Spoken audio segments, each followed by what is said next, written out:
efforts on behalf of the City of New York.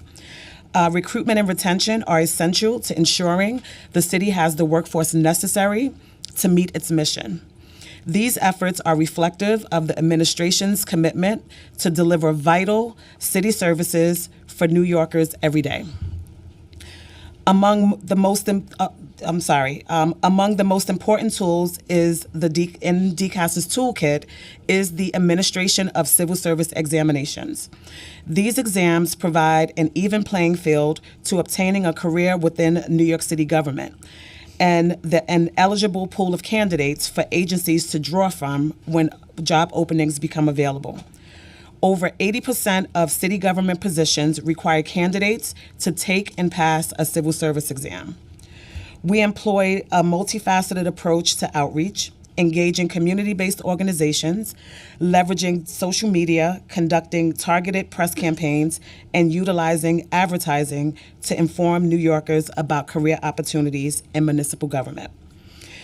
As of today, we are proud to share that our DCAS Jobs newsletter has grown tremendously.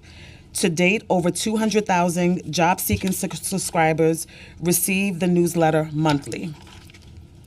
As part of the technological enhancements made to the revamped Jobs NYC online portal, which connects prospective candidates to all open city jobs, we have seen the number of employment applications hit new highs. The number of applications received through the Jobs NYC website increased by 87% in fiscal year 2024 compared to the prior fiscal year 23 to a record approximately 1.3 million applications.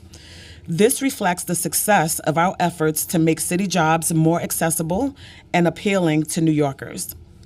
All these efforts supplement our traditional outreach and collaboration both internally and externally.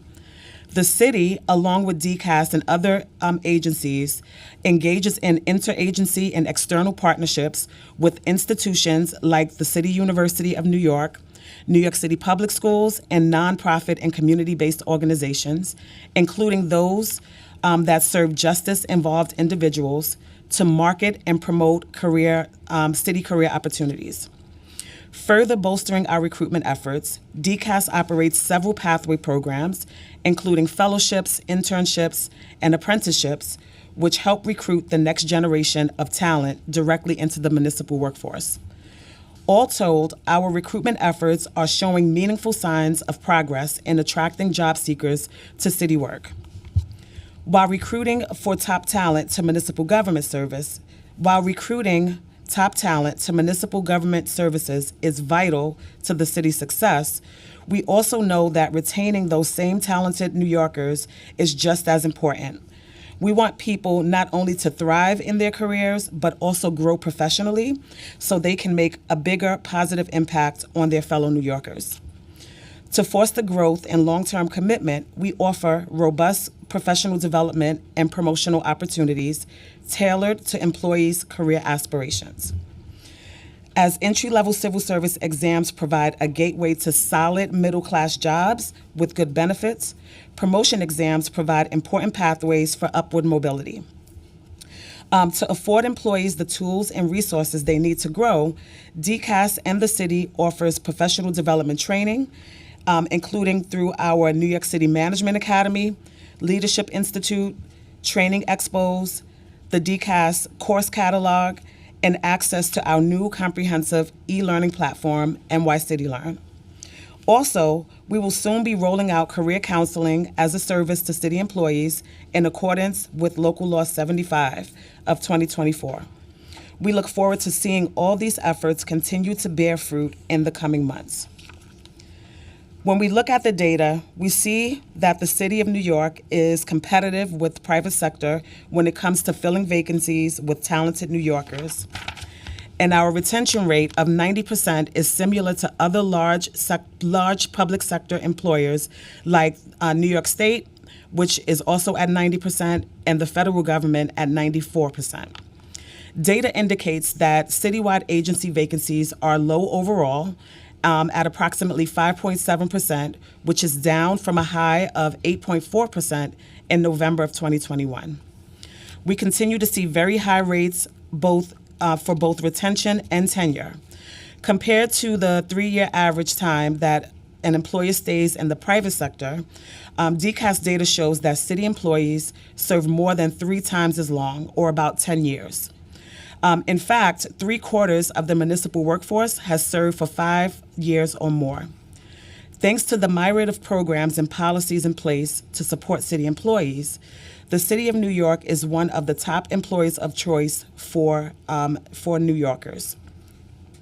While the data demonstrates progress towards recruitment and retention, we know that there's always more work to do, and DCAS both appreciates and shares the Council's interest in further improving retention efforts. Before concluding, I would like to speak to Intro 671. DCAS supports the spirit of this legislation.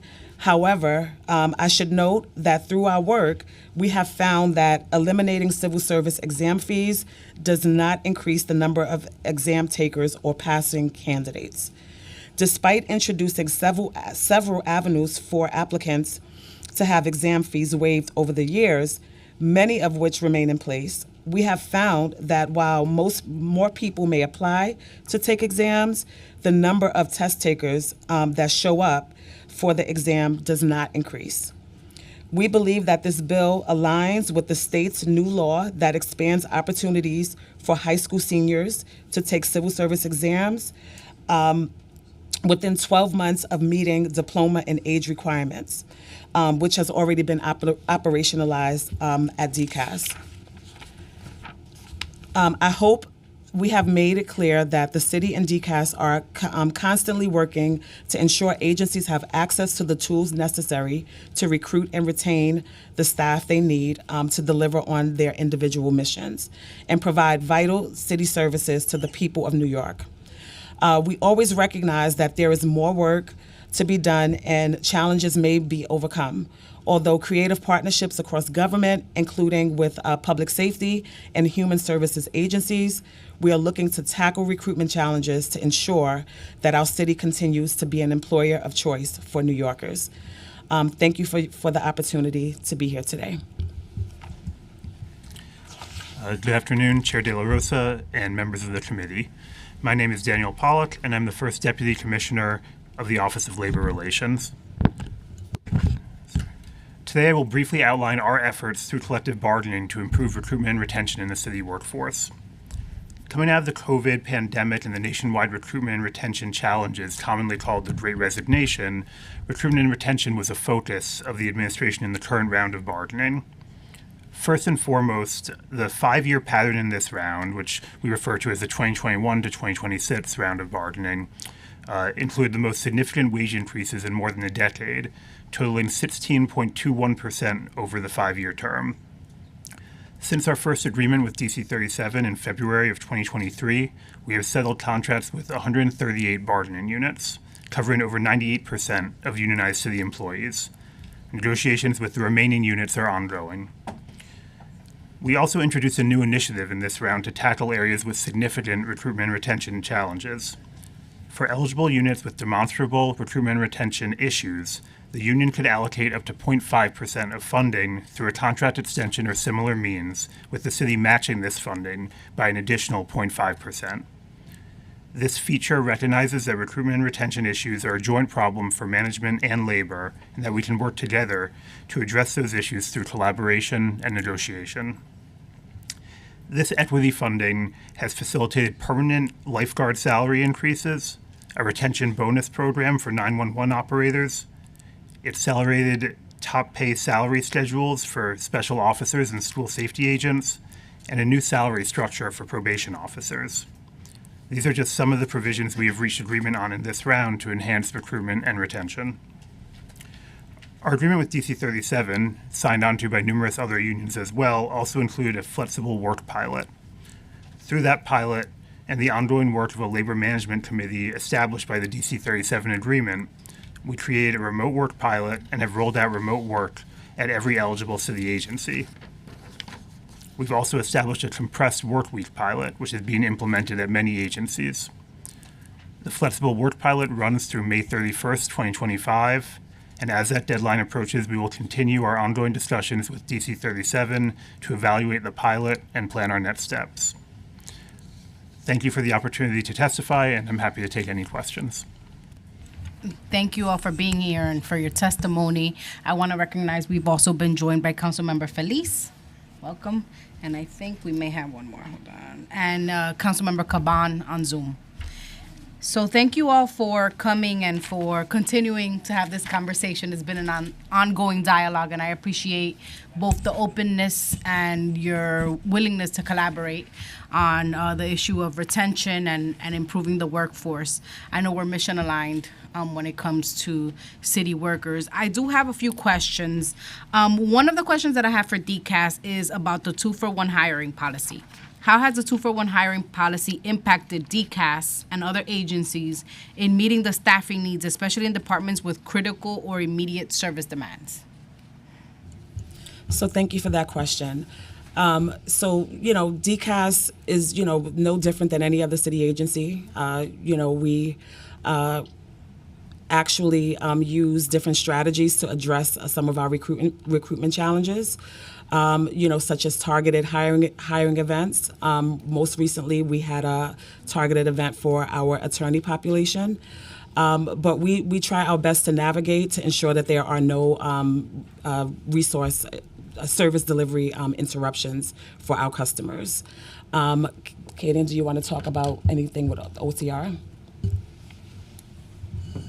I think to Katrina's point, it's really about getting out there and letting folks know about the opportunities that are available and being creative in that way, and then being creative in how we make sure that we're bringing those services to the community so they're aware. Yeah, I think, we agree that there have been efforts to recruit and to bring in talent, but once the talent is brought in, one, we've seen delays in the hiring process, and two, this 2-for-1 hiring policy makes it difficult for the person to actually be offered the job. So are you saying that there's no impact at this moment with the 2-for-1 hiring? So not saying that there's no impact. We struggle with the same challenges as other agencies, but we do try to come up with creative ways to address, our staffing constraints. So how would you get around that? So one thing that I would mention is the HR Transformation Project, where it was a interagency program where we worked with city agencies to streamline the hire time.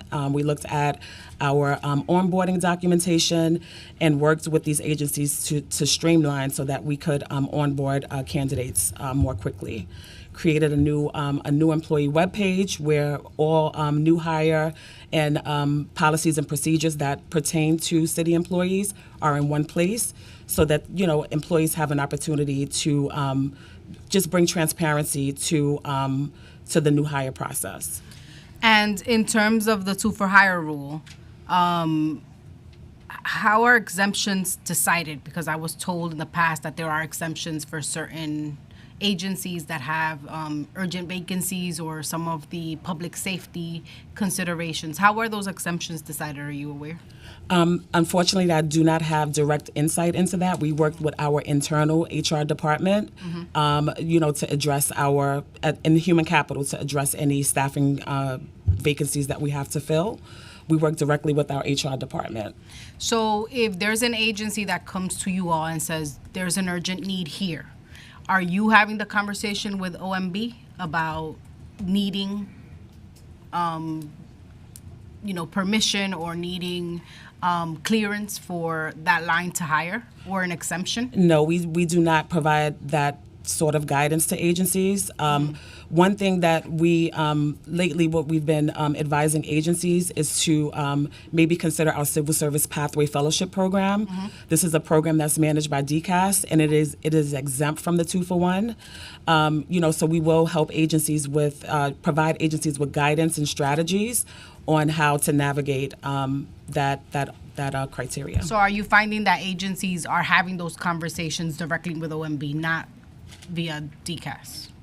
Those conversations do not happen via DCAS. We do not have insight into agencies' hiring practices outside of our internal DCAS HR department. Okay, thank you for clarifying that. So a question for OLR. Is OLR reviewing pay scales and benefit packages to ensure competitiveness with the private sector, especially for high demand roles? Thank you for that question, Chair De La Rosa. So, I mentioned the equity funding construct that we had in this round. So certainly when we were looking at places that we should be targeting for to address recruitment and retention issues, we would, look at any info that we had about, issues with recruitment and retention. That often includes competitiveness with the private sector. So where there was a title that, the agency was telling us was losing too many people to the private sector, unable to recruit, that is something we would look at. Benefit packages, we're talking about health benefits, that's negotiated on a citywide basis. It's not something we would kind of alter title by title. So how does the equity fund come into play? So if there is a position that is losing workers, you all would sort of tap into the equity fund to try and bring the wages to a more competitive level? Yes, and well, it'd be through negotiation. So it's always through the conversation with the union. But when we'd be bargaining a contract with the union, we would be aware of what titles within that union, if any, had we heard about issues. We would also see if the union had any titles where they felt there were issues, and then if we felt the data supported that there was a recruitment retention problem and both sides wanted to use this construct to address it, we would then try to figure out what we could do to enhance their wages, or we've also worked out retention bonus programs and other things. It would routinely still follow the pattern. Yes, it would be fit within the pattern. That construct I described of 0.5% from the city, 0.5% from the union. The union would have to fund the 0.5% within the pattern, and the city then would match 0.5%. That's essentially. It's not outside the pattern, but it's in addition to the pattern wage increases, there's this additional 0.5% match. Got it. For roles that have seen the highest turnover rates, such as police officers, correction officers, school safety agents, what specific retention incentives are being considered? So I can speak to the what we have negotiated for all those titles in this round. So for police officers, we were able to negotiate an increase to the starting salary, which I think both sides felt had to be addressed beyond just the pattern wage increases. We also obviously, with the pattern wage increases, the top pay for police officers was brought significantly higher. For school safety agents, it used to take you 7 years to get to top pay. And looking at that, we and the union both felt that, that new employees come in, it's, they see that top pay 7 years away, and that's a little too long to wait. So we were able to figure out a way within the pattern and using that equity funding to take off 2 pay steps. So now it's 5 years to get to top pay, which is a little more kind of insight for a new employee. For correction officers, we negotiated a retention bonus program that actually will take place in 2027, where correction officers, kind of as an incentive for more senior correction officers to stay on for another couple of years in light of all the challenges they're facing. There will be a series of bonus payments for employees with, I believe, 10 or more years of service in 2027. Does DCAS play a role at all in collaborating with agencies to determine incentives? We do not. Okay, thank you. Has OLR explored enhancement to employee benefits such as childcare, support, mental health resources, tuition assistance to improve job satisfaction or retention? So when we talk about improvements to health benefits, we're constantly talking about health benefits with our unions. Obviously we are dealing with an environment of sharply rising costs, which we are trying to control, but within that kind of constraint, we do try to offer the most competitive health benefits we can. Something that we recently announced for managerial employees, because that's something that we're able to do, was a new benefit for egg donation, egg or sperm donation, and surrogate costs, which is something we're proud of and, is getting off the ground now. So those are some of the things we are doing. in terms of mental health, I do want to take this opportunity to just our EAP program as well as our Work Well program are both, really valuable programs for city employees. Work Well provides wellness programming, including fitness, and other wellness programming to city agencies. Since it was created about 10 years ago, it's grown hugely, and really, we get universally positive feedback from every agency that participates, from every employee that participates. EAP is committed to dealing with employee mental health issues. Last year, they saw nearly 30,000 clients, which was a record for them. So we continue to expand that program. We have some places we have targeted EAP programs. For example, ACS Child Protection. We have a program there where there are counselors placed in each borough because we know that's a job that has a large kind of toll on employees' mental health. So both those programs are also really designed to help support employees because, we know obviously there are a lot of tough jobs in the city and it's not all about compensation. Those jobs can take a toll. Thank you. While most salary ranges are established through collective bargaining agreements, what criteria do agencies use to decide where a new employee falls within that range? So for an employee, under most collective bargaining agreements have a mandated salary for new hires where new hires are paid a certain rate. And then after 2 years of city service, the employee is subject to the minimum to maximum range. In those cases where there's a range, any changes within that range would be subject to discussion between the agency and OMB. Okay.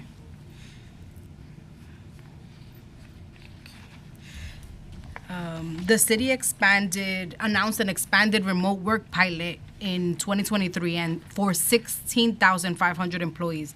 How is the pilot progressing, and does the city have plans to expand this pilot any further? Thank you, Councilmember, for that question. Obviously, we are in 2025 now. It's been nearly 2 years since we launched that program. It's been implemented at, I believe, around 40 agencies. It expires May 31st, and it is subject to a 1-year extension by mutual agreement. We've been meeting with DC 37 practically weekly since the program launched to work out issues, to kind of discuss how it's going. And I think, as we've now entered the new year with the expiration approaching, those conversations will turn to what the next steps are. So there's an option kind of baked into the agreement for a 1-year extension. And then obviously if either side wants to raise any potential changes, we would do that. When is the expiration? May 31st. May 31st. And so far, do you know if that 16,500 number has sort of stayed steady? So the number that I knew of initially, I believe, was over 20,000, but we don't keep a constant tracker. So we knew we had the initial numbers because the city committee approved all the rosters, but since then there may have been changes. Some people may have been added, some people may have been removed. That's all at agency discretion. So we don't know how many there are right now for sure. All right. So after May, we may have a clearer picture. Yes. Okay. In March 2025, DCAS's first report summarizing the responses received in exit surveys and interviews of resigning and retiring employee is due to the council. So it's due in March 2025. Have you started compiling any information? And if so, could you share what trends have emerged from those surveys to identify the primary reasons for employee attrition?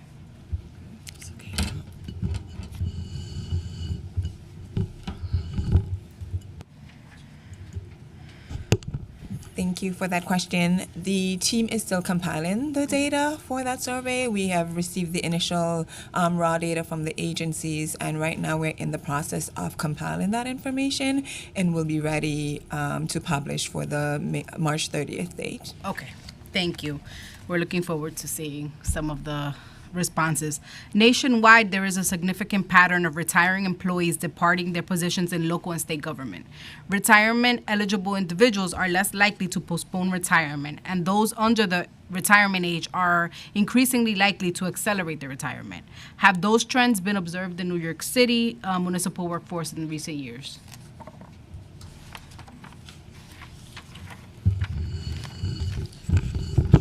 So our data shows that, as I stated in the testimony, that we are retaining our employees at about 90% of our employees have more than 10 years of service. However, our most recent workforce profile report was released on Friday, Okay. and just know what it says.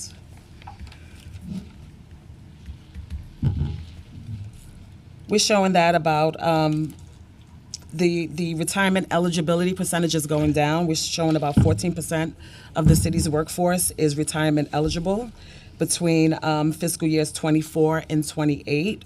Okay. And that's down from 23. Thank Do you you. have the 23 numbers on you by any chance? The 23 number is 14%. Okay. Okay. Thank you for that. Commissioner Pollack, could you go into some detail about the bonus pay incentives for 911 dispatchers? Sure. So we negotiated with DC 37 using equity funding a bonus of $10,000 per year, which is broken down to $5,000 for each 6-month period for 911 operators. Say it again, 5,000? $5,000 for each 6-month period. Okay. So initially it was January through June, then July through December. We've recently negotiated some modifications to the program. We also set there's an attendance threshold to be eligible for the bonus. So 911 has been dealing with kind of large absence problems, and one of the things that we really wanted to focus on, both the union and the city, was essentially to give an incentive for those who are coming to work a lot and are not excessively absent. So we set a threshold for attendance where you have to meet that threshold to be eligible for the bonus. And so we have now moved into, the first year has passed. We made some modifications based on feedback and concerns, and now there's kind of some slight adjustments for the next year. In terms of the requirements for attendance, one of the things that was very jarring for the committee was last time when DC 37 actually testified before the committee, and they testified that 911 calls were going to voicemail. That is an urgent problem, and that 911 dispatchers were working overtime to the tune of 16 plus hours. That is something that obviously raised a lot of flags with the committee members. And I was wondering if you had the number, if you had the numbers on what is the vacancy rate for 911 dispatchers. And two, is this bonus that is in correlation with absence, taking into account how much overtime these workers are expected to work. So, for example, if they're working an overtime shift and they decide they got to leave early for whatever reason, is that being counted against them for the bonuses? Thank you for those questions. So I'm not aware of the vacancy rate. NYPD would certainly be aware of that. I will say that, we have been really focused on this at OLR. We have been working on 911 operators for many years now. One thing that we've had going for a number of years is a compressed work week pilot for them that started, I think, 3 or 4 years ago, predating the larger compressed work agreement. We've made a number of modifications through the years. We've increased the number of people who are on the compressed schedule. We just extended that again for another 6-month period.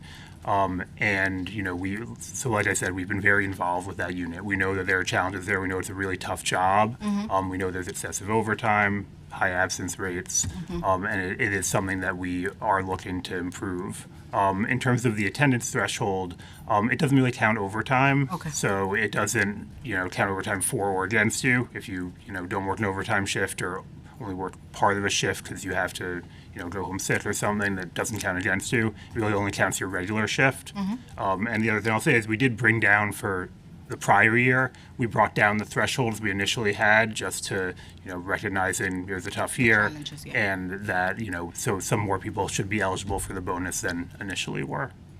Thank you. I have a few more questions. I just want to recognize that Councilmember Dinowitz has joined us on Zoom as well.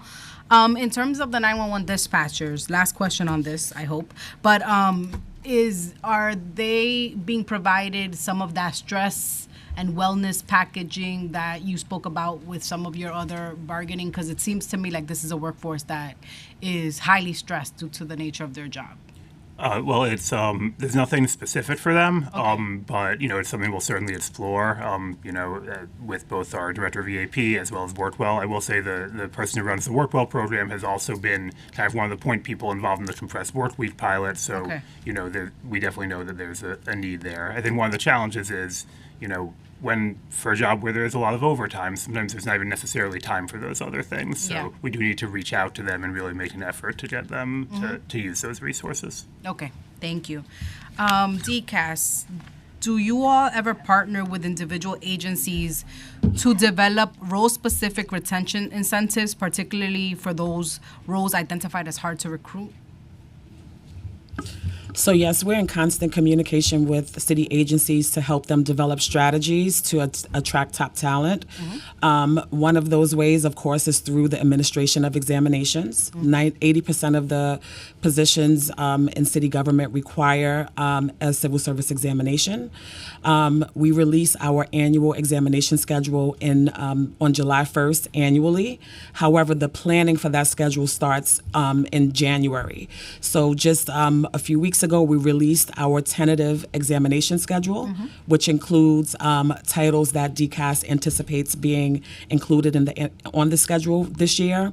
And then we send that schedule along with a survey, a workforce recruitment survey, to city agencies to provide them with an opportunity to review the titles that we're anticipating, and then to also share their thoughts and ideas on titles that should be included based on their hiring needs.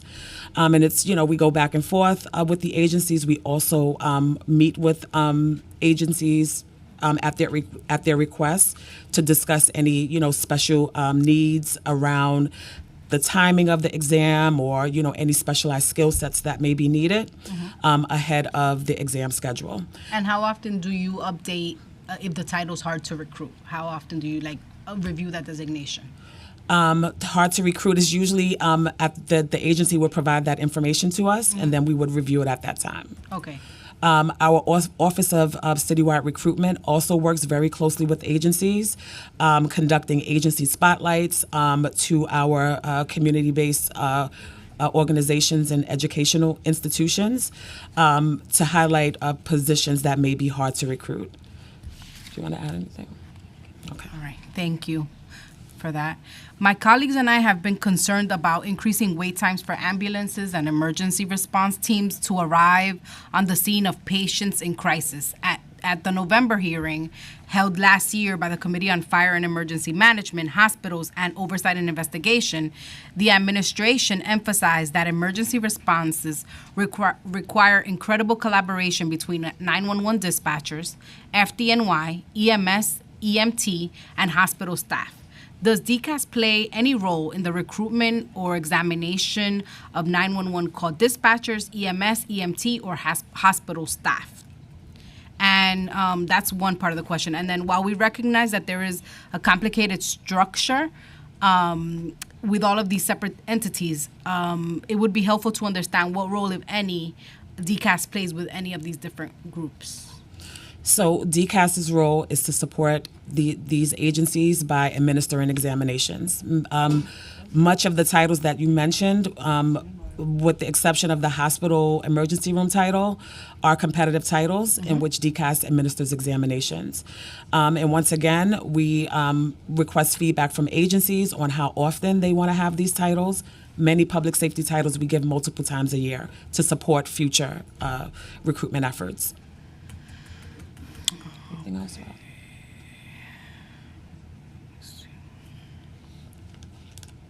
Okay, so let's go a little bit into the exam administration.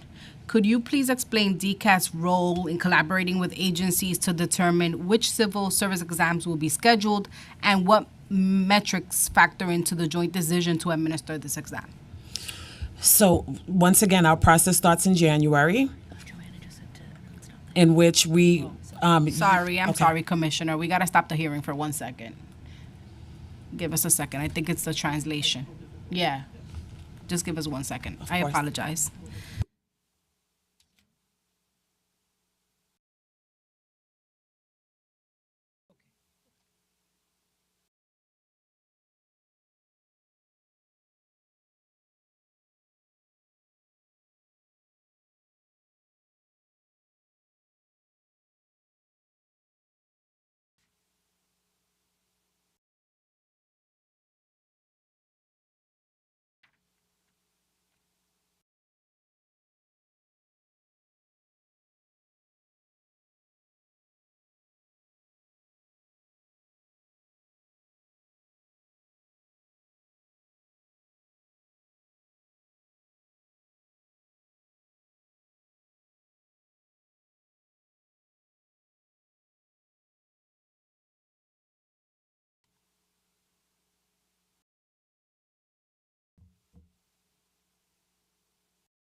Welcome to Monday at the City Council. Okay. Sorry, Commissioner. So again, could you explain DCAS's role in collaborating with agencies to determine what civil service exams will be scheduled? What metrics factor into the joint decision to administer these exams? During the planning process for the exam schedule in January, we use data, right? So we look at titles that may have a high number of provisionals, titles with eligible lists that may be scheduled to expire within the next year or two. And we come up with that tentative schedule. It's really based on data. And then, prior knowledge about titles that we give every year. So like public safety titles, police officer, correction officer, probation officer, we give those exams every year. So they would automatically be included on the tentative schedule. When we share that tentative schedule with our agency partners, we also send them what we call the workforce planning questionnaire. And their feedback in that questionnaire helps us, it's pretty much essential to shaping the schedule to help them meet their current and future hiring needs. So it's a collaboration of data and the workforce planning questionnaire and feedback that we get from the agencies. That's what determines what titles we offer. Great. In past hearing, you've spoken about the new practice of administering the bridge exams, which allow applicants to take one exam and apply for multiple positions. As you discussed your upcoming year's examination schedule with agencies, do you intend to continue administering bridge exams? Has the feedback on these exams been positive enough that you would consider increasing the number of bridge exams administered every year? Yes, so we've administered bridge exams every year since calendar year 2019, and we have seen that there is interest in this particular exam model. It's one exam, one application fee. It's a flat $40 rate for up to 10 examinations. And so we've seen great success with this model, and we do intend to continue to administer bridge exams in the future. Good. Okay, according to the 2024 Mayor's Management Report, it took approximately 139 business days, around 6 months, for DCAS to release exam results to applicants. As we approach the release of the 2025 MMR, has DCAS made any progress in reducing the time required to process of releasing the exam scores? And has there been any progress in reducing the time between the release of an eligible list and the median time for an applicant to be hired? So I do want to mention that our goal for exam administration is 290 days. So we're well under our target for exam establishments. We have seen some success in streamlining and fast-tracking exam establishment for what we call single-part exams. This is an exam that just has one exam component, be it multiple choice or education and experience. We've been able to get that timeline down to about 3 to 4 months. And we're always looking for opportunities to streamline the exam development process so that we can get those exams out more quickly.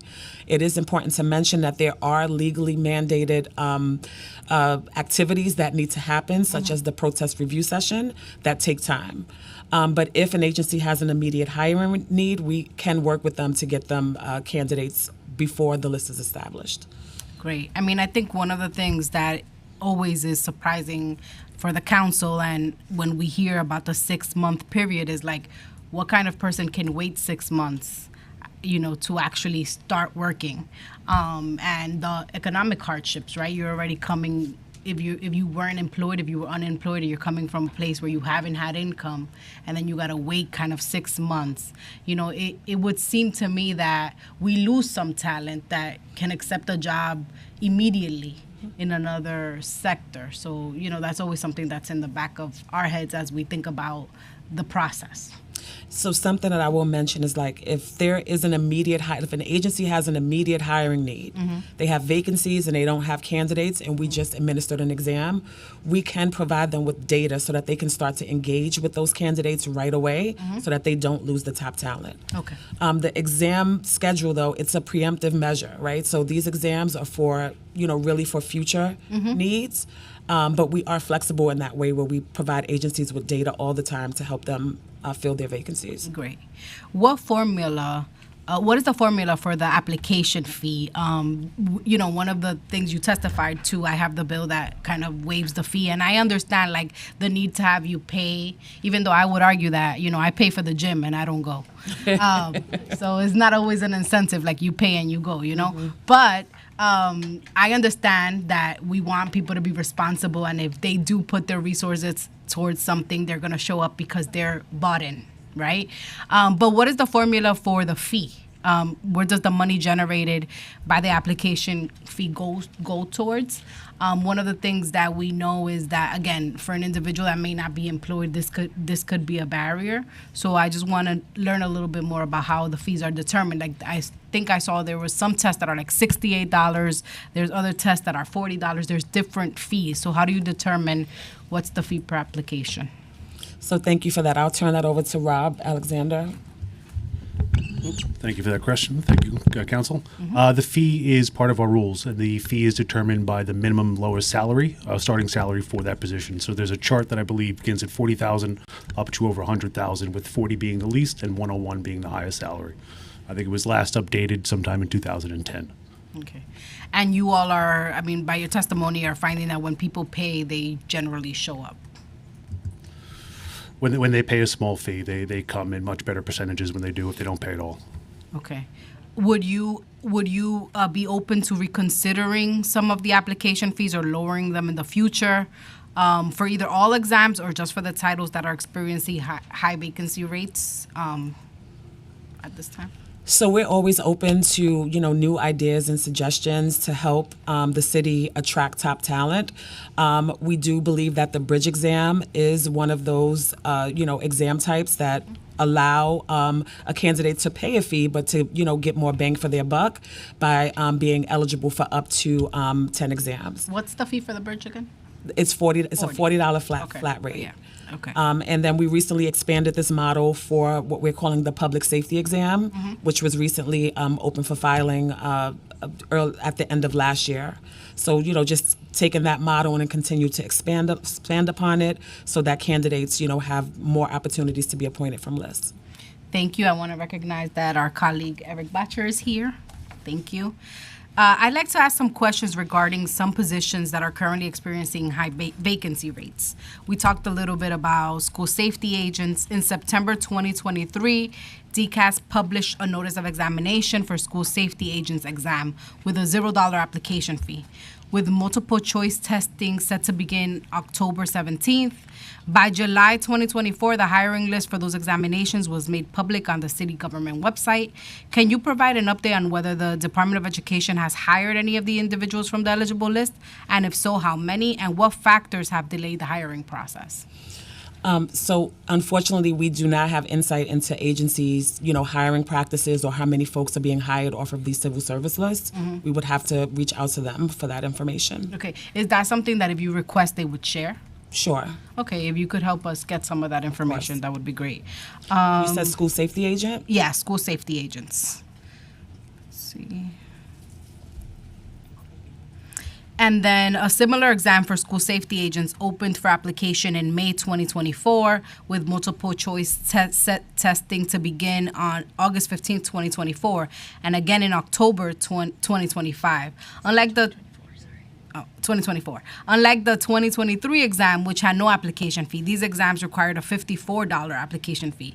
Can you explain why the application fee was reinstated for the subsequent test? So that's a great example of, DCAS being flexible and working with the agencies to, try to increase their candidate pool. And so we did eliminate the application fee for the exam you mentioned. Yeah. And so while we received more applications, we saw about a 50% drop off at the, for candidates coming in to sit for the exam. The test. And that is a resource constraint for our computerized testing centers because we have to allocate a certain number of seats to be available. While we could have been administering other exams. So we did not find that to be a successful strategy to increase the number of test takers or passers for school safety agent. I think I asked earlier, but I don't know if I heard the response. Where the fees that are generated, where does that money go? Like, Does it go into reinvestment for other exams, space? No, like they what does they go that- into the city's general fund. Okay. They do not come to DCAS directly. Okay.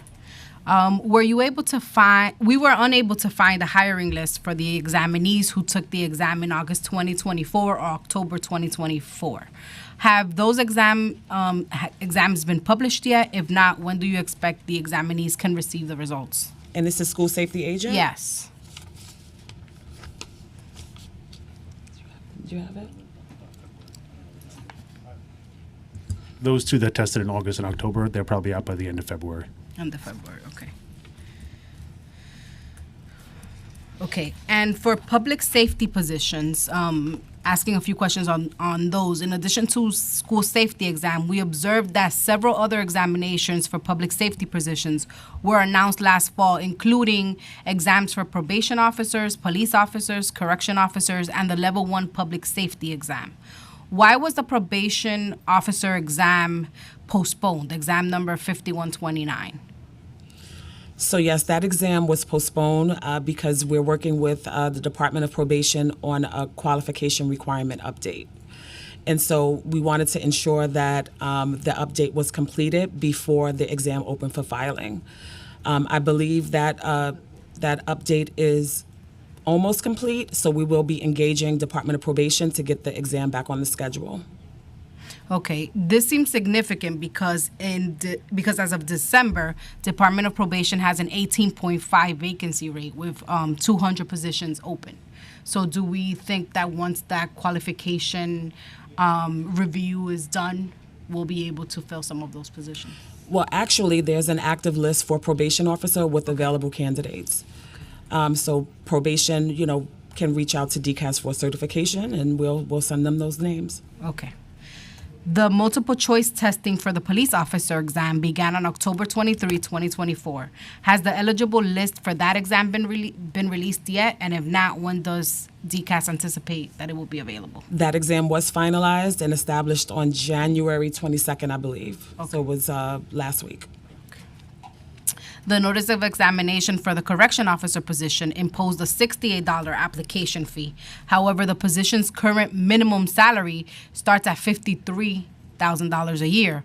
I believe that in past hearings you testified that the application fee is based on the position's salary. Mm-hmm. Does this high application fee seem to be commensurate with the salary of a correction officer? So I would need to refer back to our, criteria grid just to confirm, how that salary aligns with the examination fee. Yeah, because it seems a little high. It's usually, as Commissioner Alexander mentioned, it's usually tied to the lowest starting salary for the title. Yeah. But we can look into It it. seems a little high because if the starting salary is $53,000 and that fee is almost $70, it just seems a little high. Does the level 1 public safety exam act as a bridge exam for public safety roles across several titles? Public safety bridge is similar to the bridge exam. However, there will only be one resulting list from the examination. So it's one exam, one application fee, multiple titles, but one list. Okay. And it's really the idea behind the public safety bridge exam is to help supplement exams that are already being administered for the standalone titles.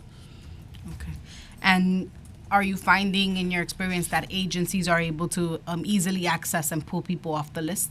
So this is a pilot program. We just had the multiple choice test earlier this month, so the list has not been established yet. Okay. But we're hopeful to be able to use this, for future iterations of this model. So more to talk about once Yes. we figure out how it works. Okay, so moving into service delivery, how are staffing reductions impacting service delivery across critical areas, and what measures are being implemented to mitigate these effects? And so, once again, Chair, we don't have insight into agency hiring practices, but I can tell you at DCAS, we are using, strategies like targeted recruitment events and leveraging Civil Service Pathway Fellowship to ensure that we have, enough resources so that we're not affecting service delivery. Okay. Are there any job titles, particularly those related to social services or public safety or healthcare, that have been experiencing high rates of attrition? Don't have that information handy today. Okay, if you could get back to the committee, that would be great.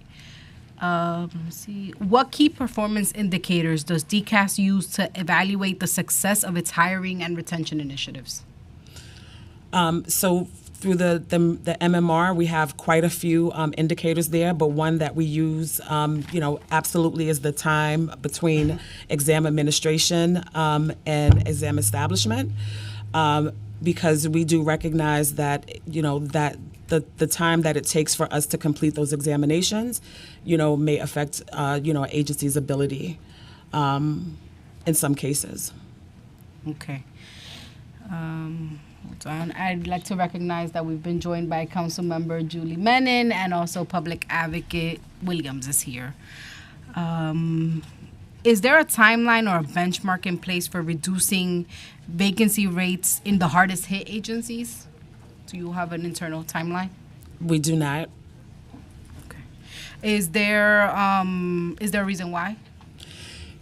Because those strategies happen at the agency level, so they'll reach out to us for support, but we really don't have a line of sight into their hiring practices, individual agency hiring practices.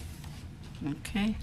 I'm going to pause my questions for a minute because I know that Public Advocate Williams wants to testify on his bill. Welcome, Public Advocate. Thank you so much, Madam Chair. Really appreciate it. Welcome, everyone. Thank you for giving me an opportunity. As was mentioned, my name is Jemani Williams. I'm Public Advocate of the City of New York. Thank you to Chair De La Rosa and members of the Committee on Civil Service and Labor for holding this hearing and for allowing me to share my statement, which we call it an opening statement, but it's kind of in the middle now. Today I'm speaking on support of Resolution 0333-24, which reintroduced this legislative session. The resolution calls on the New York State Legislature to pass and the governor to sign State Senate Bill S-28 by Senator Skoufis and his companion State Assembly Bill A-1006, Assemblymember Steck. It would eliminate the sub-minimum wage for employees based on their disability or age. The bill goes, as far back as 2017 and has been reintroduced every session since it is a matter of equity that the state of New York needs to address. It is time the state legislature gets it to the finish line, and I urge my colleagues to support the resolution for its passage. Presently, there are provisions outlined by the Fair Labor Standards Act, FLSA, that provides for the employment of individuals with disabilities at wage rates below the statutory minimum, otherwise known as minimum wage. The intent of such a provision is to prevent employers from deciding against the hiring of individuals based on characteristics such as having a disability. Employers could receive a sub-minimum wage certificate from the Wage and Hour Division of the Department of Labor. Despite an effort to encourage the hiring of individuals with disability, the real-life application of the provision still leads to major pay discrepancies and unfair treatment in the workplace.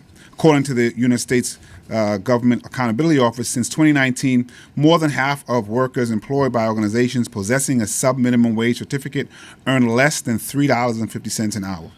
In a report from NBC News, Goodwill Industries paid some workers with disabilities as little as 22 cents an hour, a brazen abuse of a legal loophole in the FLSA and a showcase of how the company undervalues its workers.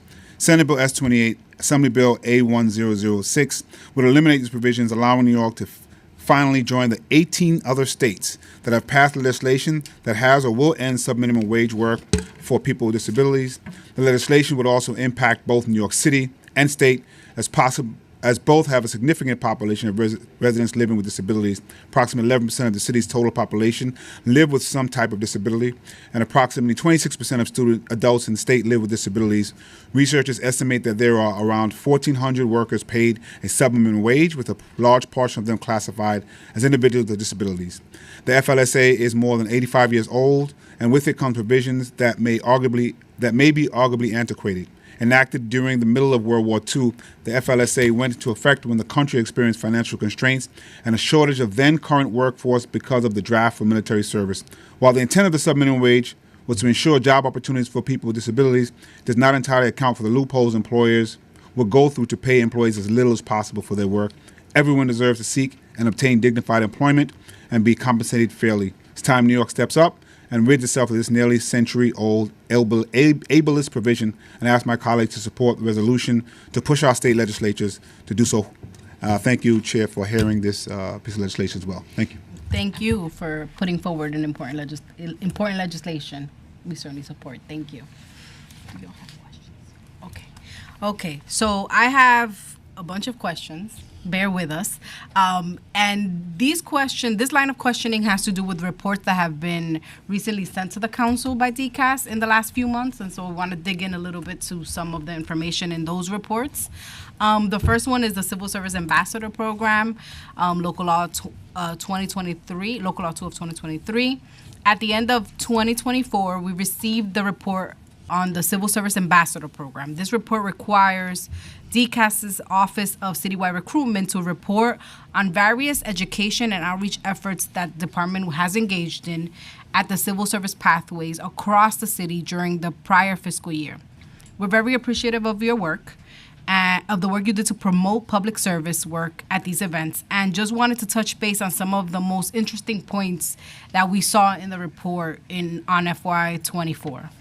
We noted that a key area of growth was the type of forums at which you conducted outreach events, particularly the inclusion of shelters and trade schools. However, while there were increases in events held at the adult workforce and career training programs, we noticed a significant reduction in the events held at youth workforce and career training programs, going from 20 events in 2023 to only 3 events in 2024. Could you explain why the amount of outreach done at those events was significantly impacted? Thank you for that question, and I'm glad that you had an opportunity to review the report. When we think about the outreach that we need to do for local law 2 and all of the other local laws, we try to be very targeted in our outreach and look at where there were gaps and try to shore up on them. If I can explain the process of us engaging communities, the team does a lot of research to identify organizations, schools, drop-in centers, and folks that we can connect with. Then they start the process by reaching out and sending, initial emails. Here, we're DCAS, this is what we do, would love to communicate with you. Sometimes we get responses that are right away, yay, I'm interested. Other times it may take several follow-ups. Mm-hmm. And so we try to make sure that we're always reaching out and engaging. And so while there may be a dip in the youth workforce, that may be an increase because now we're identifying and working with schools. And now we are increasing the outreach that we're doing in other areas. Sometimes it's also dependent on when folks reach out to us.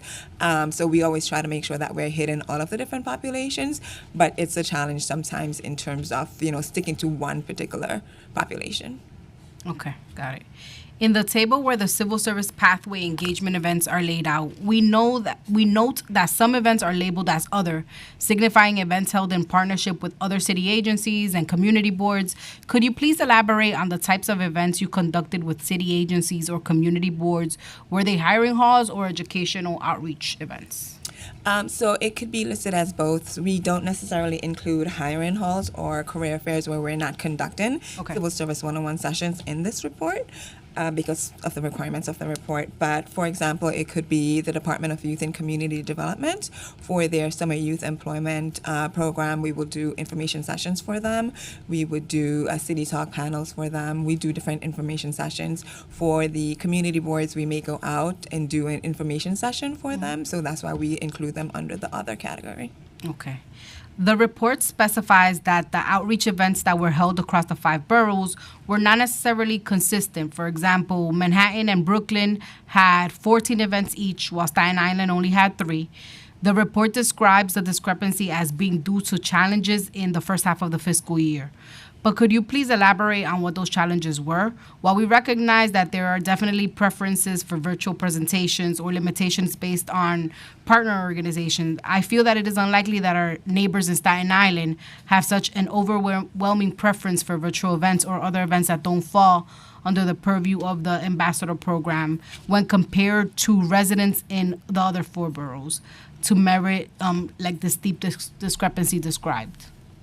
Yes, thank you. And so it also goes to the outreach and the responsiveness of those outreach. So we have different staff members that are responsible for reaching out to different boroughs, and they all are very intentional in reaching out to whether it's schools, whether it's organizations. Sometimes it's the responsiveness of those organizations. We found that, in the previous year report, we had a low representation in the Bronx or Staten Island, so we increased our outreach there, and as a result, you will see it's always going to be a shift because we have to figure out where do we need to go. So you may see an increase in Manhattan or increase in the Bronx, but a decrease in Manhattan because we're trying to figure out the best place for us to be. But what the team has been doing is figuring out more creative ways to reach out to different communities. So we always have to, is it schools? CUNY schools, they were an issue. So now we ramped up that effort. Where are the CUNY schools? In Staten Island, there may be only one. You may see additional ones in Queens or in the Bronx. So the team is very intentional in their outreach. Staten Island, we are on it. We are actually the team right now. I have a couple of events that they're planning, including one. I wrote the council member's name here, but I can't find it now. But we're doing one in March with the Staten Island council member in Staten Island at the Staten Island Borough Hall. Great. So we are actively reaching out to those groups. And if the committee could ever be helpful, we got to rep for our Staten Island colleagues because then they want to recede and that's a problem. So we want them to stay. So the Public Service Corps program, Local Law 4 of 2023. At our previous Civil Service and Labor hearing, that we held jointly with Councilmember Dinowitz and the Committee on Higher Education in late October, we were awaiting DCAS's report on the Public Service Corps. We received the report in mid-December and would appreciate if you could answer some questions reflecting on its content. The report states that you had 116 PSC interns who were placed in FY 2024, and that it successfully recruited students from diverse backgrounds and from a variety of academic institutions. Of the 116 interns who were placed, 40 were placed in DCAS and 54 were placed in HRA, while most of the other participating departments only placed 1 to 5 interns. Is there a reason why such an overwhelming majority of students were placed at DCAS and HRA? Was it based on need for interns, or are you better situated to offer experiential learning opportunities? What was the reason for the kind of differences in agency participation? Thank you. For the DCAS part, we have to champion the work that we're doing, right? Yeah. But we are really doing outreach to all of the agencies to engage them in participating in the program. And so they are encouraged to share job descriptions to us. They're encouraged to utilize the program to, alleviate some of their staffing needs that they have. We also look at, with the schools that we're engaging, the location of them. So sometimes depending on where the school is located and where the agency is located. Within DCAS, there may be opportunities that are centralized in Manhattan, and you'll have a lot of schools that are central in Manhattan. Within the Department of Social Services, they may have opportunities that are across different boroughs, and so that allows us to engage schools and students that are within different boroughs, because these students go to school and they come in 20 hours, so it would be hard for them to track from Queens to come to a position in Manhattan. So we try to factor all of that, but know that we have to make intentional outreach to both the schools and the agencies so we can bridge that gap. And you're encouraging agencies to participate, I'm assuming. Right? Absolutely, yes. We saw in the report that you had launched the Public Service Corps Intern Hire Expo in the summer and fall of 2024 and successfully filled 28 internship roles. Do you foresee an expansion of this program in the future? And of the students who completed their internships, do they have a pipeline for entering civil service in the future after they obtain degrees for undergraduate or graduate school? Yeah, so we are definitely going to be hosting that event yearly. We are planning one for this coming spring because we saw the benefit for both the students as well as the agencies. And the pathways for students is making sure that they understand the process. They're coming in as an intern. If you're working for DCAS, we currently hire PSC interns as well within our team. Then they know about the opportunities that are available. They're getting information on the civil service process, the examination process. These are students that can also go into the civil service pathways fellowships and other opportunities. So while they are onboarded to the city, they're being provided with information on how they can kind of navigate the system. Great. Thank you for answering that. I'm going to pass it to Councilmember Botcher, who has a few questions, and then I'll wrap with just some questions on my bill. Okay. Hi. According to the Office of the New York City Comptroller, the NYPD has a vacancy rate of 4.6%. The NYPD is currently operating at a staffing level that's below what's been allocated in its budget by the City Council. To what factors do you attribute the 4.6% vacancy rate?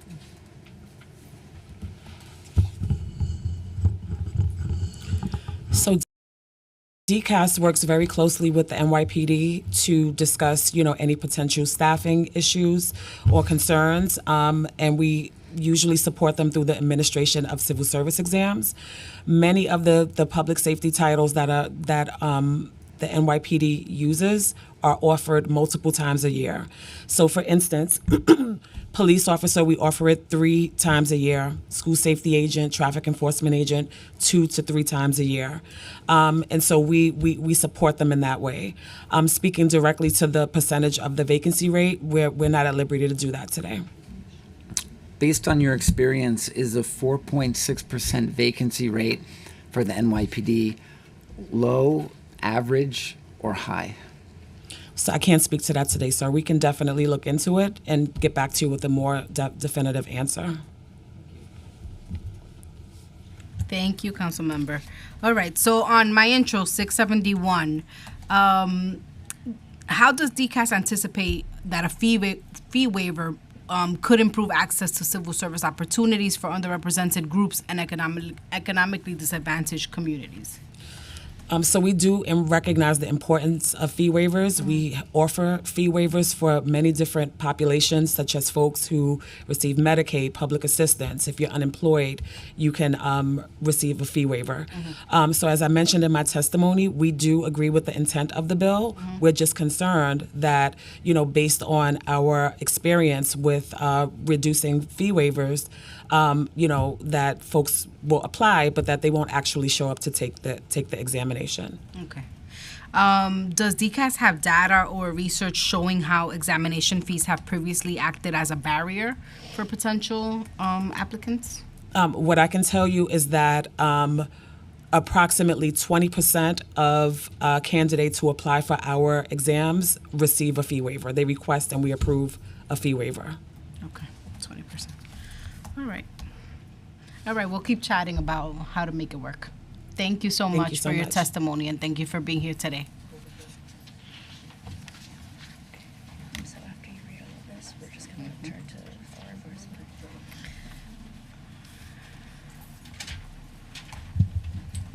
All right.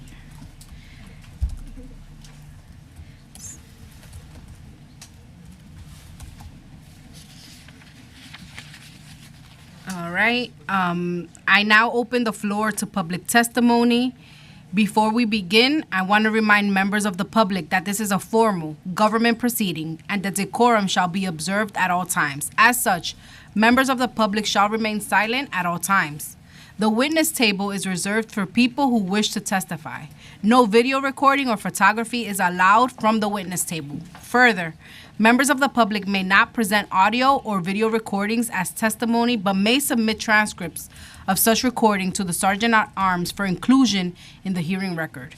If you wish to speak at today's hearing, please fill out an appearance card with the Sergeant at Arms and wait for your name to be called. Once you have been recognized, you will have 3 minutes to speak on today's hearing topic regarding methods to improve retention in the city workforce. If you have a written statement, or additional written testimony you wish to submit for the record, please provide a copy of the testimony to the Sergeant at Arms. You may also email written testimony to testimony@council.nyc.gov within 72 hours of the hearing. Audio and video recordings will not be accepted. We will start our public testimony with Mr. Oren Brzali on Zoom. Please wait for the sergeants to indicate that you may begin. You may begin. Hello, council members. Thank you for inviting me and asking me to speak today. I do not have a written testimony. However, I do want to speak about the improper hiring process that is ongoing in our city. I truly believe that OLR and OMB has blood on their hand. They are constantly violating federal laws by discriminatory pay practices. As you know, we in EMS are extremely underpaid. $39,000 a year for EMTs and paramedics is their starting salary. They are constantly violating the law. They're offering what's called pattern bargaining. OLR should be disbanded, or the people that are in there should be replaced. They offer every city employee 16% increases, regardless of how much you make. So somebody who's making $100,000 and getting 16% is getting a significant increase. Some people like me and my folks who are earning $39,000 a year are also getting 16%. So the gap keeps growing year after year, hence why EMS is constantly understaffed, constantly a revolving door. Nobody stays here. Starting in May of this year, in 3 months from now, within a year period, I'm going to lose almost 30% of my members as they are leaving to another department in the city. The fire department is now scrambling on how to replace these people because they are going to become firefighters, earning six figures compared to $39,000 here. So, I've been testifying about this for years. We actually have a federal lawsuit ongoing with the city for discriminatory pay practice, and this will keep on going until they fix this problem. The gentleman from OLR who said that they charge unions 0.5 for equity pay. Why are you charging the unions or its members for a raise? Where is that heard of? Anywhere else you go in the country, nobody's getting charged for a raise. Every time we ask for something, it's no. They gave the police alarm dispatchers, the police dispatchers a $10,000 bonus incentive to keep them employed. We asked for the same thing in our contract that's ongoing now. We're without a contract for 3 years, and they denied us. Every time we ask for something, OLR and OMB says no. I don't have much further to say other than it's a disgrace, and I'll take any questions you have. Thank you so much, Oren. We've met offline before, and I will reiterate to you our commitment to getting this right when it comes to our EMS EMT workforce. I recognize the inequity and the unfairness that your workforce has had to contend for years, and I remain committed to continuing to work with you on this issue. So more to come, and I really appreciate you taking the time to come here and to speak about this discrepancy, this unfair treatment that this workforce that is so important, right? If anyone has been in an ambulance, we understand the importance of this workforce, and you all should be compensated as such. So I really appreciate you taking the time. I appreciate you as well. Thank you. Thank you.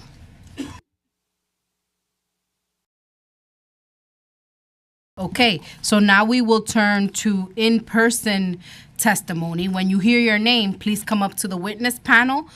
For the first panel, we invite Delvani Powell, Megan Chambers, Gerber Archila, and Jalen Montes. Sorry if I messed up your name. Corrected on the record. Thank you.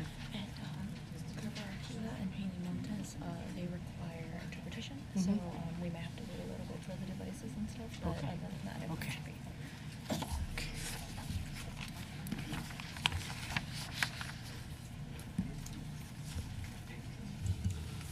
Okay. We can begin. Just identify yourself for the record when you start to speak. And I know that we have some folks on the panel that need translation, so we will take care of that as well. Okay? You may begin. Good afternoon. Good afternoon. Good afternoon, Chair De La Rosa and esteemed members of the committee. Thank you for the opportunity to testify today on a critical issue of workforce retention at the New York City Department of Probation. My name is Dalvin K. Powell, and I serve as the president of the United Probation Officers Association, representing nearly 700 supervising probation officers, probation officer trainees, and probation assistants. Our members are predominantly women and people of color, work tirelessly to uphold public safety while helping keeping individuals rebuild their lives. Becoming a probation officer requires a bachelor's degree and 2 years of experience or a master's degree. We are peace officers trained alongside police and correctional officers authorized to carry firearms, make arrests, and perform essential public safety duties. Yet, despite our critical role in providing an alternative to incarceration, saving the city and state millions of dollars, our compensation lags significantly behind that of NYPD, corrections, and even probation officers in surrounding counties like Suffolk County, Nassau County, and Westchester. Over the past 6 years, staffing levels at DOP have dropped significantly. In 2018, headcount was 832. Today, that number has gone down to 645. This decline has been driven by an alarming rate of attrition. In 2023 alone, 103 members resigned, 32 retired, 28 terminated. In 2024, these numbers included 78 resignations and 25 retirements, and they continue to go down. With fewer officers on the job, caseloads have soared, pushing the remaining workforce to the brink. Retention challenges extend beyond low wages. The current department administration has implemented policies and practices that have exacerbated the crisis. The removal of caseloads from probation officer trainees, despite severe staffing shortages, is one such misstep. Additionally, the department is planning to disband court liaison officers units and replace them with higher paid attorneys, disregarding UPOA's warnings about violation of bargaining rights. Family court staffing has been cut by 40% or more at a time when juvenile cases have risen under the Raise the Age initiative, further straining resources. Meanwhile, hiring efforts have stalled. 3 academy classes and crucial exam canceled, resulting in only 57 new retirees during a time of critical need. Unrealistic demands on staff have also intensified, including extensive documentation, time tracking requirements, coupled with discouragement of necessary adjournment despite overwhelming caseloads. These policies not only hinder productivity but also contribute to low morale. Furthermore, punitive disciplinary measures have replaced progressive discipline, creating an environment of fear and intimidation. Direct interference with UPOA members by management following the union's raised concerns has further eroded trust between staff and leadership. We strongly support Intro 671, which will waive the civil service exam fee for first-time applicants and high school students, if you allow me one more, removing financial barriers to entry to a positive step toward addressing recruitment challenges across civil service agencies, including the DOP. However, this is just one piece of the puzzle. Retention requires work environment founded on respect, dignity, and professionalism. To stabilize the DOP, leadership must collaborate with unions to address staffing, workload issues, develop realistic plans for hiring and training, and create pathways for career growth while prioritizing institutional knowledge. Policies that support rather than undermine the workforce are essential for building a substantial agency. DOP is a breaking point, and immediate action is at its breaking point, and its immediate action is necessary to prevent further deterioration to ensure the department can continue in its critical mission. Thank you for your attention. I'm happy to answer any questions. No, it's okay. Thank you so much. I'm going to ask you some questions, but let's hear from the rest of the panel, and then I'll come back. You may start.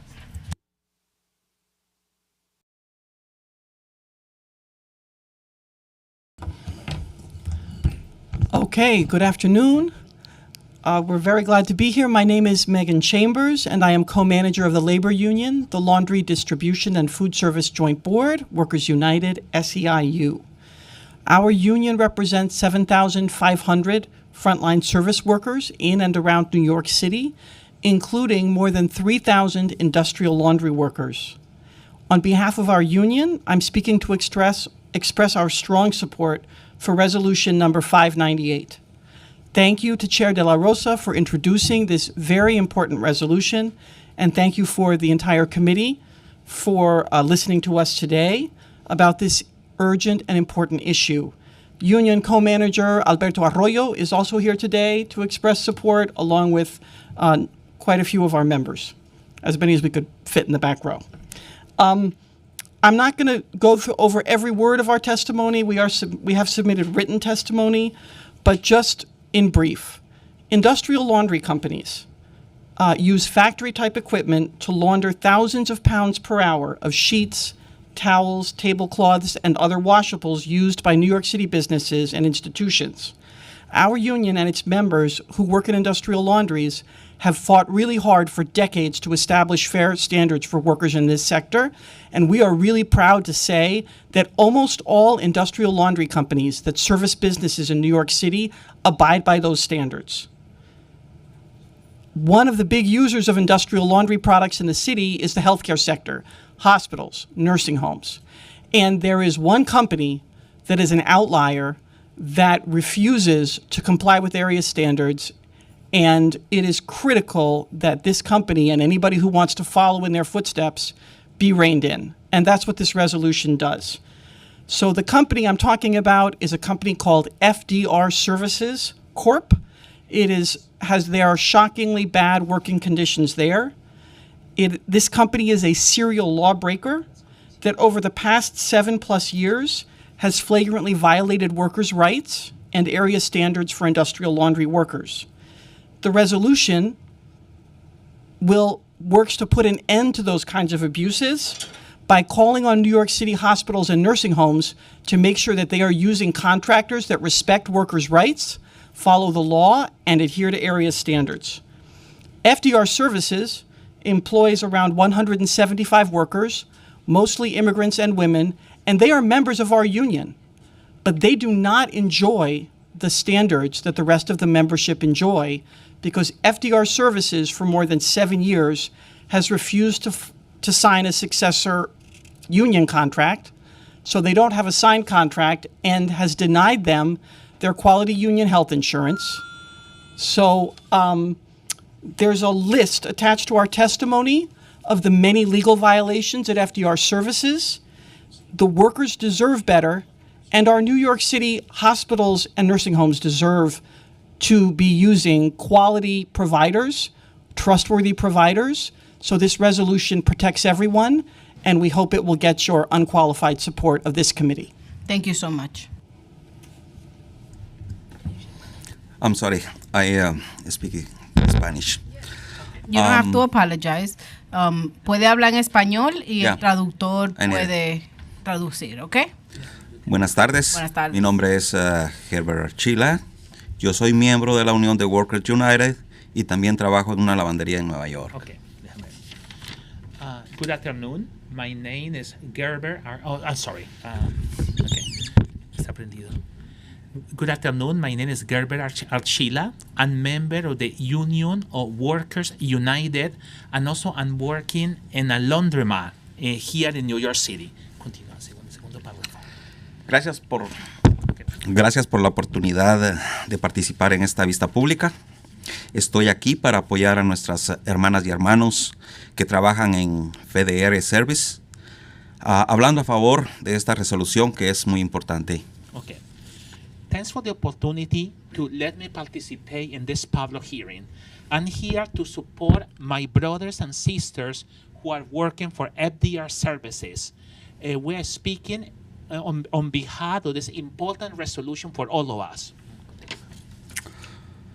Es increíble escuchar que esta compañía, FDR, pueda ser tan irresponsable con sus empleados y cómo permitimos que esta compañía siga con estos atropellos. Okay. It's incredible to hear that this company, FDR, is being so irresponsible with his own employees. And not only this, we should not let this company to doing bad things to our employees here in the company. No solamente es un abuso a los trabajadores, sino una falta de respeto a nuestras comunidades, incluyendo a los hospitales y asilos de ancianos que tienen contratos con FDR. Okay. This is not only an abuse to his own workers, but it's also a lack of respect to his own employees and also to the people who are senior citizens. Okay, I'm sorry. Including the hospitals and also senior citizen centers who have contracts with this company FDR? Los trabajadores de FDR trabajan en una compañía igual que yo. Ellos deben tener como mínimo los mismos servicios y el mismo buen seguro médico que nosotros tenemos. Los miles de trabajadores de lavanderías en nuestra unión que están en esta área. Okay, gracias. The workers of FDR who are working in the same laundromats and working, right, should have the same rights that we have, yeah? They should have at least a minimum amount of benefits, and also they should be able to carry a good health insurance that we will be able to use. Thousands of workers that are working in these laundry places and laundromats in the area, and they also covered by the union. Es hora de demostrar a FDR que este tipo de conducta es inaceptable en la ciudad de Nueva York. Gracias a la concejala Carmen de la Rosa por su apoyo y gracias a todos los miembros de este comité. Muchas gracias por esta oportunidad y ayuda. Disculpa. It's the time to demonstrate to FDR that this behavior then is not acceptable for anyone here in the city of New York. Thanks to all of you and also to the council lady, Carmen de la Rosa, for all her support and all the members of the NYC Council Committee. Thank you so much to give me this opportunity to testify, and thank you for all your help. Thank you. Okay, sí, muchas gracias, dice ella. We go to the next one, or okay. Oh, apologize. It's the same word in Spanish. That's right. Thank you for letting me know. Esa luz salvaje. Mira, lavandería, discúlpanos.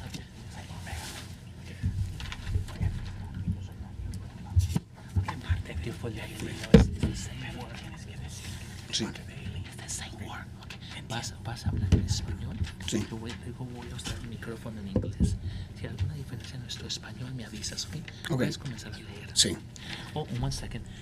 Just one thing. He's representing another employee, right? Her name is Jaylin Montes, right? Okay. She couldn't. ¿Qué le pasó a ella? Su hija se enfermó. Su hija? Her daughter got sick today, so she couldn't come to testify in person. So he's acting as the representative of her, okay? Okay. No hay problema. Puede comenzar.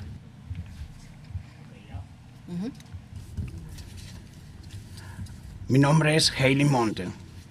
Soy miembro de la Unión y Steward de la Unión Workers United. Continúa. Gracias por la oportunidad de hablar a favor de esta importante resolución. Okay, gracias. My name is Jaylin Montes. I'm a member of the union and shop steward of the Unions of Workers United.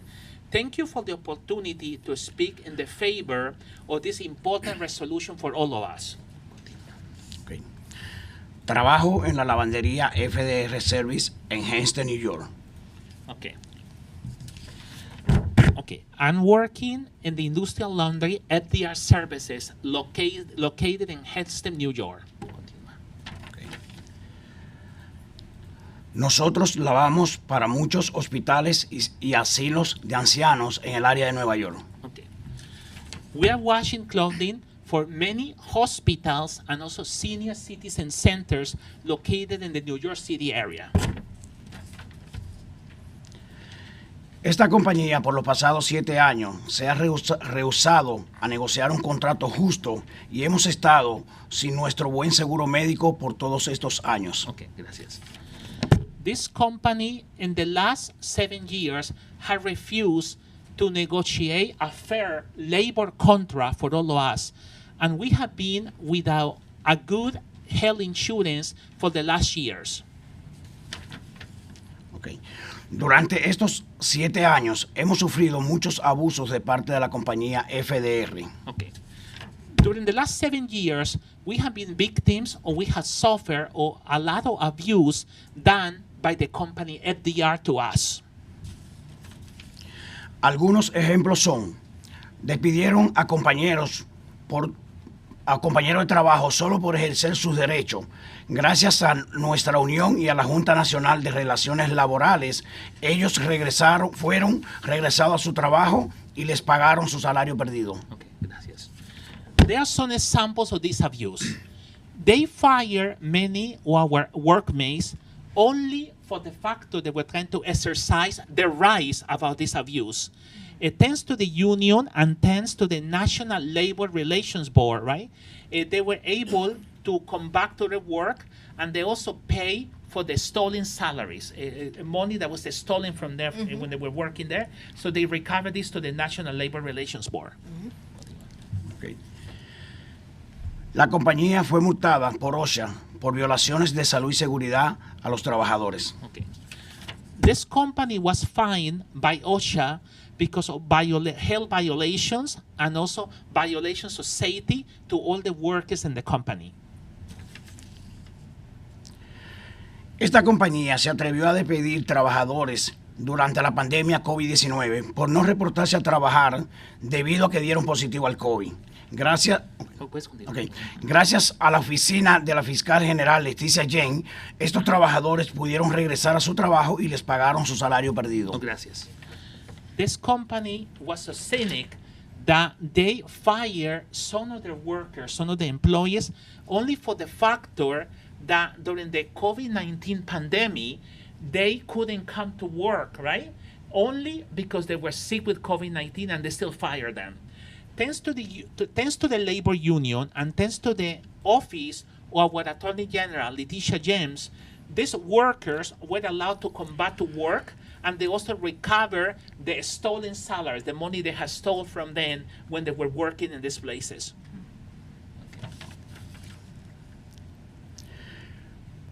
Nosotros los trabajadores le entregamos a la compañía una petición firmada pidiéndole a FDR que firmara el mismo contrato con los mismos beneficios, incluyendo el buen seguro médico que otros patrones de la lavandería han firmado con la unión. FDR no nos dio una respuesta. Okay, gracias. We, the workers, we surrender a document petition to FDR. The only intention of this document was for them to sign the same labor contract, including the same benefits, the good health insurance that they have with the union, and the other places, people who were working in other laundries, industrial laundries, have signed, and they were able to use, right, this insurance because of this. And FDR never gave us a response about this. They never gave us any response. Ya es hora de hacerle saber a FDR que ellos no pueden seguir haciendo lo que les da las ganas con sus empleados. Okay. It's the moment to let FDR know that they cannot continue doing whatever they want or whatever they are pleased with their own employees. This is not fair. Okay. En nombre de todos mis compañeros de trabajo, le quiero dar las gracias a la concejal Carmen de la Rosa y a todos los miembros del comité por su apoyo y por darnos la oportunidad de estar aquí hoy. Okay. In the name of all my workmates that work with me, I wanted to say thank you to our councilwoman, Carmen de la Rosa, and not only to her, but also to all the members of the NYC Council Committee for all your support and to give us the opportunity to be here to testify in the day of today. Thank you very much to all of you. Thank you all for being here. I do have a few questions. Tengo alguna pregunta, so si me dan un momento. Let me start my questioning with Dalvani. Thank you so much for being here, Ms. Powell. As you noticed, we did ask the question to DCAS around the vacancy rates at the Department of Probation, which the information we have before us is that the vacancy rate is currently 18.5% vacancy. There's 200 job vacancies right now. The response that we got was that the Department of Probation is currently undergoing a qualification review. Has that information been given to the union in terms of qualification review? We had we met with DCAS a couple of weeks ago, me and my attorney, regarding this bridge program they was telling us about, which I'm not too thrilled about. Okay, so that's another conversation. But they mentioned, Katrina mentioned about the requalifications. I'm still trying to figure out what is that going to look like. But what was the question again? So my question was, has the department notified the No. union that that the reason why the exam was postponed is because of a requalification? No, I found out through meeting with Mr. Molina and Katrina, but the Okay. department never mentioned it to us. Okay. I was kind of surprised that another exam was canceled again. Well, let's follow up offline Yeah, we'll talk. on the situation. And yeah, that was my question because I wanted to kind of see if the communication between the department and the union We'll was. talk. Yeah, we'll talk offline. Okay. And then to the laundry workers, thank you for being here. Gracias por estar aquí. A los trabajadores, es importante, toma coraje, pararse y defender sus derechos cuando es una compañía grande y cuando sus salarios están en juego. So, primeramente quiero expresar mi solidaridad. I want to express my solidarity with you all. I'm looking forward to passing this resolution. Part of the work of the committee has been to call out unscrupulous employers in our city that want to play with people's lives, their livelihoods, and their wages. And, you know, I know that all of you are hardworking. The work that you do is important. And if any of you have been in a hospital, we know that you want clean garments when you are in that state. And the fact that you are the ones that provide it means that the work that you do is important for the health and care of our city.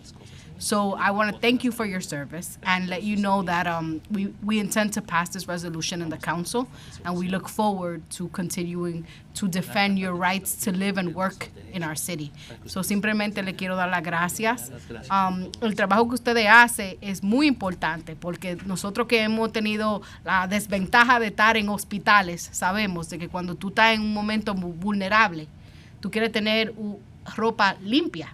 No quiere que se te peguen otros virus o otras cosas que existen en los hospitales. Su trabajo es crítico para la salud de nuestras comunidades. Así que yo le doy las gracias por tener el coraje de defender sus derechos. Y quiero que sepan que, como la presidenta de este comité, mi intención es que pasemos esta resolución para mandar un mensaje claro a esos empleadores sin escrúpulos que pretenden jugar con las vidas de los neoyorquinos, que no son bienvenidos en nuestra ciudad, sino van a tratar a las personas con dignidad. So, muchas gracias por estar aquí. I thank you all for coming. Thank you so much. Our We pleasure. really Thank appreciate you. it. Thank you Muchísimas so much. gracias. Thank you. We have one more panelist.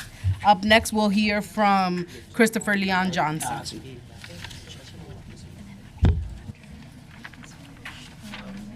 just read here, and then we can skip all that. Okay. After here, yeah. Thank you. For now, there's no extra participants You may begin when you're ready. Yeah, I'm ready. Hi, my name is Christopher Leon Johnson. Thank you, Chair, for hosting this hearing. I'm here to support the resolutions to protect the laundry workers. I believe that they need more protections from their work. I just hope that very soon that retail laundry workers get added to the union too, other than just industrial laundry workers. I want to talk about employee retention. How you could save employee retention in the city workforce is by basically removing certain provisions in city employment, such as removing when it comes to political doing politics on the job. Basically, you got to remove certain things when it comes to like moonlighting on the job. I believe that people should like do certain like to protect things going down the city. You need city workers to be with the people because remember they can vote too. And when it comes to this, the intro for DCAS, when it comes to like employee fees, like make sure people pay for dues to work. I mean to do a test like for teenagers, high schoolers, and first time applicants. Yeah, that should be waived. I mean nobody should be paying fees, especially you don't have a job or if it's hard to get a job. I believe that. Instead of be first time, you should get 3 times. If you fail 3 times, then you pay. The city has enough money to waive $70 fees for the people that want to work.